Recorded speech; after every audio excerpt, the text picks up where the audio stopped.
Halloween approche, il est temps de montrer quelques petits jeux pour pimenter un petit peu vos soirées. On va commencer tout simplement par un jeu vraiment très sympa qu'on adore par-dessus tout, Escape from the Dark Castle. Donc là, j'ai sorti la méga grosse boîte. Sachez qu'il existe sous cette forme-là. Donc, qu'est-ce que c'est?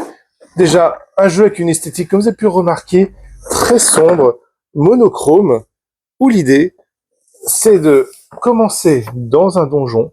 On est enfermé et il faut essayer de s'échapper en affrontant différents monstres, différents pièges et différents événements.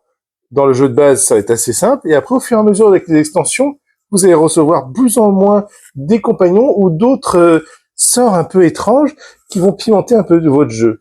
Et c'est ça qui est intéressant, c'est que c'est un jeu où vous partez de rien et vous équipez au fur et à mesure. Donc c'est un jeu qui est très simple. Vous avez un personnage, vous avez des cartes que vous révélez et au fur et à mesure vous avancez et vous affrontez différents monstres ou, comme je disais, différents événements. C'est coopératif, c'est sympa et ça permet de donner une bonne ambiance. Et en plus, c'est un peu expéditif. Donc c'est-à-dire que quand vous avez terminé, ou si vous décédez rapidement, il faut recommencer.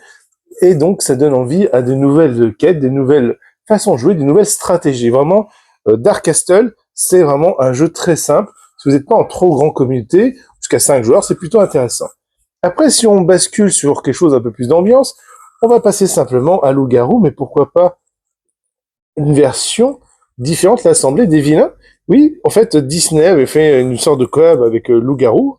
Et en fait, l'idée, c'est de dire que, ben voilà, vous allez jouer à Loup-garou, mais avec les méchants de Disney, donc avec d'autres rôles, d'autres personnages, d'autres petites interactions, qui collent, je trouve, pour une ambiance Halloween assez intéressante. Est-ce qu'il y a besoin d'expliquer ce que les loups-garous?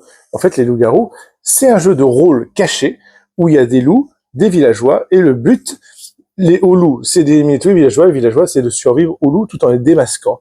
Donc voilà, un jeu de suspicion, qui est très intéressant, qui en plus qui est au cœur de l'actualité en ce moment, entre le film, les différentes émissions télé qui arrivent. Voilà, c'est assez incroyable en ce moment. Et on finit par un petit jeu assez léger qui s'appelle Maudit Maudit. Donc c'est plus pour l'esthétique que pour l'ambiance du jeu, hein, je précise quand même. Mais je trouve que c'est bien pour faire un petit jeu assez simple, où vous retournez directement le jeu comme ça pour jouer. Hein, et vous avez directement le jeu qui commence, où on va vous dire de faire deviner des mots avec un indice ou plusieurs indices. Et l'idée, c'est de dire qu'il faut essayer de faire deviner pile le mot avec le bon nombre d'indices pour marquer un maximum de points. Voilà, ça c'est sympa. C'est un jeu d'ambiance qui se case facilement avec un nombre de joueurs franchement pas forcément limité, même si ils mettent une limite à 6 joueurs, mais vous pouvez réadapter le jeu comme vous voulez. Voilà quelques petites idées pour la nuit, j'espère que ça vous a plu, et je vous souhaite un bon réveillon. Ah non, ça c'est jour de l'an, ça.